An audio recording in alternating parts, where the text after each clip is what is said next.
Нелегално набавениот канабис, и тоа од непознато потекло, е најкористената дрога во Македонија, а голем дел од корисниците признале дека седнале зад воланот непосредно по конзумирањето, покажува европското веб истражување за дроги во соработка со Институтот за јавно здравје. Дроги се конзумираат по клубови, барови и забави низ земјава.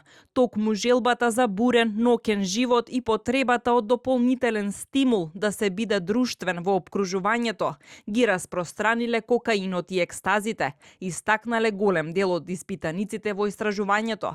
Во домашни услови пак, најчесто за релаксација и намалување на стресот, наркокорисниците употребувале канабис и бензодиазепини без лекарски рецепт. Популарни дроги во македонското општество се и разни психоделични и психоактивни супстанции, но според европското истражување, честа пракса е да се употребуваат и повеќе дроги истовремено, како и во комбинација со алкохол и тутун, што придонесува кон значителни здравствени ризици.